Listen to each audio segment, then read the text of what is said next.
उलझा है पांव यार का जुल्फे दराज में, उलझा है पांव यार का जुल्फे दराज में, लो आप अपने दाम में, सयाद आ गया। सलाम, नमस्ते, सत श्री अकाल। मैं हूं आपके साथ हर्षिता मिश्रा और आप देख रहे हैं टाइम्स मेल। हमारे देश में शीला मुन्नी, गुल्लू, रंगा, बिल्ला और कौवे की पत्रकारिता का दौर चल रहा है। अपने आकाओं को सवालों से कैसे बचाया जाए, इसी की कोशिश हो रही है। लाली लिपस्टिक, चूड़ी, कंगन, घाघरा, चोली, सूट, सलवार और दुपट्टा पहनकर कोई झालमुंडी पत्रकारिता कर रहा है और मेलोडी चॉकलेट का प्रचार कर रहा है, पर सबका मकसद एक ही होता है और वो पापा को बचाना। आप थकते क्यों नहीं? कोई टॉनिक लेते हैं क्या? आप बटुआ रखते हैं? इस तरह के वाहियात सवालों को जिन एंकरों ने पत्रकारिता समझ लिया है, टीवी चैनलों पर चमकती धमकती और हुस्न का जलवा दिखाने वाली महिलाओं को एंकर के तौर पर खड़ा कर दिया जाता है, जिन्होंने पत्रकारिता का गला घोंट दिया है। उनका केवल एक ही मकसद है और वो है चाटुकारिता। इनके लिए पापा ही इनका सब कुछ है। पापा कैसे उठते हैं, पापा कैसे सोते हैं, पापा कैसे टहलते हैं, पापा कैसे नाचते हैं, कैसे मुस्कुराते हैं, कैसे खाते हैं, कैसे पूरी दुनिया को बेवकूफ बनाते हैं। यानी हर बात में सिर्फ पापा पापा और पापा। पर साहब, पापा की परियों के अलावा पापा के कौवों को कोई पूछने वाला भी नहीं है। पापा के कौवों की आज के दौर में कोई कीमत ही नहीं है। सिर्फ और सिर्फ पापा की परियों की कीमत रह गई है। फिल्म सिटी जगत में तो बड़े बड़े और छोटे से छोटे न्यूज चैनल मौजूद हैं, लेकिन टीआरपी की रेस में, फेक न्यूज फैलाने की जंग में सबसे आगे अगर कोई नजर आता है तो आप उसे क्या नाम देना चाहते हैं? पहले जमाने में एक भान मंडली हुआ करती थी। आज भी बिहार, झारखंड और छत्तीसगढ़ के इलाकों में लौंडा नाच बड़ा मशहूर है। लौंडा मतलब होता तो एक मर्द ही है। उसे झुमके, बाली पहनाकर, साड़ी, घाघरा, चोली पहनाकर भीड़ के बीच नचाया जाता है और उसे नाचने वाले लौंडे को देखकर भीड़ मदहोश हो जाती है। औरत के भेष में छिपे मर्द को पता ही नहीं चलता कि अपनी आंखों से सेकने के लिए कितने लोग इकट्ठे हो गए। पर साहब, अब तो बिहार, झारखंड में मर्दों को कोई पूछने वाला ही नहीं है, क्योंकि नाचने के लिए अब खुद बार बालाओं ने मोर्चा संभाल लिया है। चाहे कोई धार्मिक आयोजन हो या फिर नेताओं का मंच, अक्सर ठुमके लगाने वाली छमियां नजर आ ही जाती है। अश्लील डांस करने वाली इन बच्चियों की हालत देखकर तकलीफ होती है, क्योंकि गरीबी और भुखमरी के दौर में उन्हें ऐसे हालात से गुजरना पड़ रहा है, वरना किसी को तन दिखाने का शौक नहीं है, गरीबी जो ना करवा दे। पर न्यूज चैनल की ऐसी कौन सी मजबूरी है कि जनता के मुद्दों से ही किनारा कर लिया? न्यूज चैनलों की ऐसी कौन सी मजबूरी है कि इन्होंने देश के प्रधानमंत्री को ही भारत का पापा बताना शुरू कर दिया? ऐसी कौन सी मजबूरी है कि मोदी को ही इंडिया का पापा बताना शुरू कर दिया? चलो मान लेते हैं जिसको कंफ्यूजन है वो किसी को भी अपना बाप बना सकते हैं, लेकिन न्यूज चैनलों में बैठने वाली महिला पत्रकारों को कौन सी कंफ्यूजन हो गई कि इन्हें मोदी को इंडिया का बाप बताना पड़ रहा है? ऐसी कौन सी मजबूरी है कि उन्हें कोचिंग टीचरों के खिलाफ जहर उगलना पड़ रहा है? हमारे देश के उन टीचरों को बेइज्जत करने की कोशिश हो रही है जो अपने दम पर बच्चों को पढ़ाते हैं, अपने दम पर बच्चों को आगे बढ़ाते हैं, अपनी कोशिशों के दम पर लोगों को कामयाब बनाते हैं, बच्चों को आगे का रास्ता दिखाते हैं। अब उन ऑनलाइन शिक्षकों के खिलाफ अंजना ओम कश्यप ने मोर्चा खोल दिया है। नोएडा फिल्म सिटी में अंजना ओम कश्यप एक जाना माना पुरानी एंकरों में शुमार है। टेलीप्रॉम्प्टर हटा लिया जाए तो मुंह बंद हो जाता है। किसी ने सरकार से कड़े सवाल पूछ लिए तो आवाज गले में अटक जाती है, फौरन ब्रेक लगाना पड़ता है। पर अब अंजना ने एक लाइव शो में देश के उन ऑनलाइन पढ़ने वाले टीचरों के बारे में जिस तरह का वाहियात बयान दिया है, उसने टीचरों के दिल को मजरूह कर दिया है। अंजना ने अपने एक बयान में कहा है कि यूट्यूब वाले स्टार टीचर जिनको कुछ जानना ना कौड़ी, कभी ब्लैक बोर्ड लेकर एक्सप्लेनेयर बनाते हैं, कभी व्यूज बटोरते हैं, ऊंट पटांग रेस लिखते हैं और उसके बाद ये अपने आप को इतना महारथी समझने लगते हैं कि कुछ लोग इन्हें फॉलो करने लगते हैं इनके तमाशे की वजह से, और फिर वो जाकर जहां पर जो आता है वो बोलते हैं और उसके दम पर फिर वो पैसे वसूलते हैं, छात्रों से वसूलते हैं। ये सबसे बड़ी चिंता की बात है। ये जो एक्सप्लेनर बनाने वाले यूट्यूबर्स हैं और जो शिक्षक हैं, उनमें फर्क है। वो फर्क सबको समझना पड़ेगा। ये जो आकर पैसों के लिए अपना धंधा बना रहे हैं एजुकेशन को, वो एक तरफ है और इसी वजह से स्कूल्स, कॉलेजेस, यूनिवर्सिटीज में पढ़ाई नहीं होती है।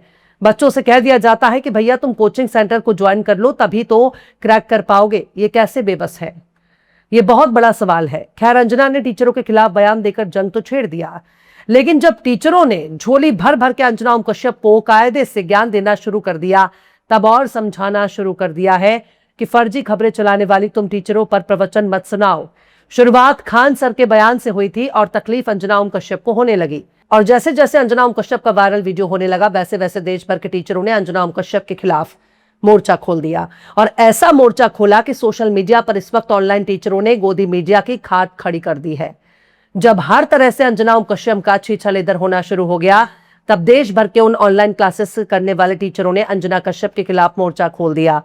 अंजना ओम कश्यप ने जो बयान दिया वो निहायत ही घटिया और शर्मनाक है, क्योंकि इसमें मुफ्त में कोचिंग देने वाले टीचर भी शामिल हैं जिनकी अच्छी खासी व्यूअरशिप है, जो अच्छा पढ़ाते भी हैं, मुफ्त में बच्चों को कोचिंग भी देते हैं। यहां तक कि उन्होंने अपने खुद के दम पर हॉस्पिटल भी खोल रखा है, निहायत ही कम फीस पर मरीजों का इलाज भी कर रहे हैं।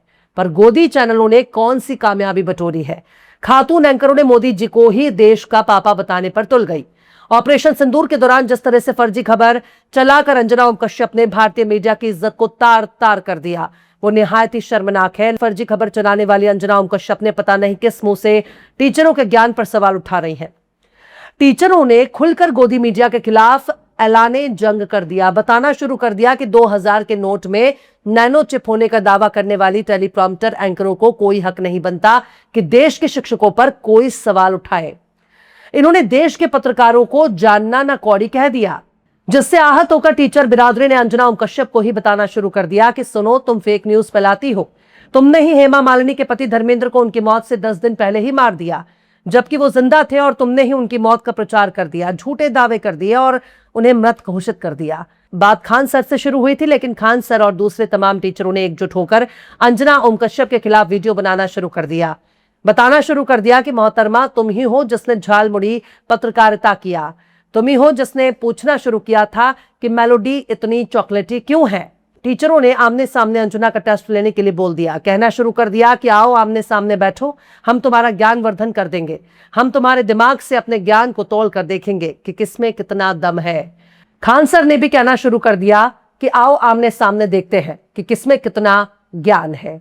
चलनी सूप से शिकायत कर रही है कि तुम में बहुत छेद है। जब हर तरह से अंजना का छेछलेदर होने लगा, तब अंजना ओम कश्यप ने अपने सोशल मीडिया अकाउंट पर लिखा, मासूम बच्चे और उनके माता पिता के गाढ़ी मेहनत की कमाई का पैसा लूटने वाले कुछ कोचिंग सेंटर के सेलिब्रिटी टीचर आज भाड़े के वीडियो बनाकर ज्ञान दे रहे हैं। सार्वजनिक रूप से महिलाओं को गाली देने वाले, उनकी नकल उतारने वाले ये छिछोरे यूट्यूबर बच्चों की कड़ी मेहनत पर अपनी दुकान सजाते हैं। अंजना ने आगे लिखा कि असल हीरो बच्चे हैं, ये माँ बाप की मेहनत की कमाई के लुटेरे। कितना भी कूदें, देश भर के बच्चों को लाइव जोड़कर हमने पेपर लिख के पीड़ित बच्चों को आवाज दी, तो इनके स्टार्टअप बड़ा धक्का लगा है। शिक्षा को धंधा बनाने वालों को दर्द हो तो अच्छा है। वैसे कोचिंग माफिया के खिलाफ मेरा वीडियो वायरल करने के लिए धन्यवाद। मेरे शो पर सभी पैनलिस्ट ने बोला कि कोचिंग माफिया पर नकेल कसी जाए। इसके बाद तो फिर अंजना ओम कश्यप ने और भी थू करवा लिया। पत्रकार काविश अजीज लिखती हैं, बच्चों की फीस बढ़ोतरी पर कितनी आवाज उठाई है, बच्चों के पेपर लीक पर सरकार से सवाल किया, बच्चों को नौकरी नहीं मिल रही, सवाल उठाया। झालमड़ी पत्रकारिता करने वाली मैडम टेलीप्रॉम्प्टर देखकर न्यूज पढ़ती हैं और चली है टीचरों को ज्ञान देने। खैर, अंजना कश्यप के ट्वीट पर अनगिनत यूजर्स ने ट्वीट करना शुरू कर दिया, पत्रकारों के बारे में मंटो के ख्यालात को भी लिखना शुरू कर दिया, जिसमें उन्होंने पत्रकारों को कोठे की तवायफ से भी बदतर बताया था। कार्टून शेयर करके उन्हें नेताओं के घुटनों में बैठा दिया गया। जूते के नोक पर अंजना कश्यप का माइक दिखाया गया। यहां तक कि 150 से ऊपर रैंकिंग वाले पत्रकारों को नॉर्वे की पहली रैंक लाने वाले पत्रकारों से तुलना करके भी दिखाया गया। टीचरों ने यहां तक कहना शुरू कर दिया कि दुनिया में तुम्हारी 157 रैंकिंग है और तुम हमें ही प्रवचन सुना रही हो। सोशल मीडिया पर यूजर्स ने पूछना शुरू कर दिया कि 2000 के नोटों में नैनो चिप ढूंढने वाले, स्टूडियो में हिंदू मुस्लिम का अखाड़ा सजाने वाले पीएम से आप खाते क्यों नहीं? इस टाइप के सवाल पूछने वाले और मेलोडी इतनी चॉकलेट क्यों है, वो प्राइम टाइम बनाने वाले आज ऑनलाइन टीचर को जर्नलिज्म और एथिक्स सिखा रहे हैं। आयरनी भी बोल रहे होंगे, भाई थोड़ा तो शर्म कर लो। एक यूट्यूबर ने तो यहां तक लिख दिया, इनको असली तकलीफ इसी बात से है कि जो एजुकेशन अब तक सिर्फ उनके बच्चों के लिए रिजर्व थी, वो डीसीपी, दून, एलपीएस में लाखों रुपए की फीस देकर मिलती थी, वही पढ़ाई गरीब का बच्चा फ्री में पा रहा है। इनसे हजम नहीं हो रहा, इनके एलीट बच्चों को कंपटीशन फेस करना पड़ रहा है। एक यूजर ने तो यहां तक लिख दिया कि ये यूट्यूबर कोचिंग माफिया नहीं है, दिल्ली मुंबई के प्राइवेट स्कूलों की हालत कैसी है और कितने इलाकों की फीस लूटी जाती है, उन पर नकेल कसिए। एक यूजर ने लिखा कि यूट्यूब के शिक्षक पूरे साल की पढ़ाई सिर्फ 2-3 हजार रुपए में कराते हैं। इन्होंने शिक्षा को सस्ता और सबके लिए आसान बना दिया। अब बताओ, निजी स्कूलों की फीस कम करवाने के लिए तुमने कितने प्राइम टाइम डिबेट किए? सरकारी स्कूलों की खराब हालत पर तुमने कितने प्राइम टाइम डिबेट किए? जब 18 साल का लड़का 80 वेस की पोल खोल सकता है तो तुम क्यों नहीं कर पाए? देश को लूटने वाले तुम जैसे लोग ही हैं। महिला ट्विटर यूजर लिखती है कि गोदी मीडिया न पत्रकार आती है न कौड़ी, ऊट पटांग शीर्षक लगाकर जनता को गुमराह करते हैं। 24 घंटे सातों दिन पापा का प्रचार करते हैं। ये जो पैसों के लिए अपना धंधा बना रहे हैं, मीडिया को ऐसे चाटुकारों और पत्रकारों का फर्क समझना होगा। बिका हुआ मीडिया सबसे ज्यादा चिंता का विषय है। खैर, बड़ी पुरानी कहावत है, जिसका काम उसी को साधे, कोई और करे तो डंका बाजे। ये कहावत आज अंजना पर बहुत फिट बैठ रही है। अंजना कश्यप को जनता के बुनियादी मुद्दों पर सवाल उठाना चाहिए, ना कि जनता के बुनियादी मुद्दों पर सवाल उठाने वाले ऑनलाइन टीचरों को ही निशाने पर लेना चाहिए। खान सर ने तो यहां तक कह दिया कि कोई भी टीचर तलवे नहीं चाटने जाता। अब आप समझ सकते हैं कि यहां तलवे चाटने से इशारा किसकी ओर है। बात बहुत दूर तक निकल चुकी है। फिलहाल टीचरों से पंगा लेना बहुत महंगा पड़ रहा है। दरअसल इस पूरे माजरे को अगर समझना है तो इतना समझ लीजिए, पूरी दुनिया को पूंजीवाद ने अपने चंगुल में फंसा लिया है। पूंजीवादी व्यवस्था यानी पैसों की ताकत के आगे हर सिस्टम नतमस्तक है, चाहे भले ही वो पत्रकारिता का पेशा ही क्यों ना हो। कॉर्पोरेट ने मीडिया को अपने शीशे में ढाल लिया है। तो बताइए, चैनल वाले सवाल पूछें तो किससे पूछें? एंकर सवाल पूछे तो किससे पूछे? अपने आकाओं के खिलाफ जाकर वो कैसे सवाल पूछ सकते हैं? ऐसे में भारत में मौजूद जो शिक्षा माफिया हैं, वो ज्यादा से ज्यादा मोटा पैसा कमाना चाहते हैं। अब मोटा पैसा कमाने की रेस में ऑनलाइन टीचरों ने पूंजीवाद को ठेंगा दिखा दिया। अब कॉर्पोरेट लॉबी धीरे धीरे कमजोर पड़ने लगी है। कॉर्पोरेट टीचर यूट्यूब पर नजर आने वाले टीचरों से काफी पीछे नजर आ रहे हैं। शायद इसलिए एक एजेंडा खड़ा करके ऑनलाइन टीचरों के खिलाफ नकेल कसने की तैयारी हो रही है, वरना जिनको जनता के मुद्दों से कोई सरोकार नहीं है, वो बच्चों और उनके माँ बाप की गाड़ी कमाई पर क्यों एपिसोड चलाने जा रहे हैं। यहां तो यह हाल है कि एक छात्र ने अपना पर्चा दिखाकर सीबीएसई से सवाल पूछ दिया तो उसे पाकिस्तान बताने वाली एंकरों की बाढ़ आ गई। तो ऐसे में यही सवाल है कि आखिर झालमड़ी मचाने वाली बड़ी बड़ी एंकरों को जनता के मुद्दों पर बात क्यों नहीं करनी चाहिए और क्यों इनकी जबान हलक में अटक जा रही है। आने वाले समय में टीचरों से पंगा लेने का अंजाम गोदी एंकरों के सामने आ ही जाएगा। बहरहाल, चलते चलते आखिर में दाग देहलवी ने भी क्या खूब फरमाया है, मिलाते हो उसी को खाक में जो दिल से मिलता है। मिलाते हो उसी को खाक में जो दिल से मिलता है, मेरी जान चाहने वाला बड़ी मुश्किल से मिलता है। फिलहाल इस खबर में बस इतना ही। यह एपिसोड आपको कैसा लगा कमेंट बॉक्स में जरूर से बताइए। पसंद आए तो लाइक करें, शेयर करें और बेबाक निष्पक्ष स्वतंत्र पत्रकारिता को सपोर्ट करने के लिए हमारे चैनल टाइम्स मेल को जरूर से सब्सक्राइब करें और बेल आइकन की घंटी वाली बटन जरूर से दबा दें, ताकि आपको हमारे आने वाले नए वीडियो की नोटिफिकेशन फौरन ही मिल जाए। फिर मिलते हैं किसी और वीडियो में एक नई खबर के साथ। हर्षिता मिश्रा को दीजिए इजाजत। जय हिंद। अगर अभी तक आपने हमारे चैनल टाइम्स मेल को सब्सक्राइब नहीं किया है तो जल्दी से सब्सक्राइब कर दें और बेल आइकन भी प्रेस कर दें।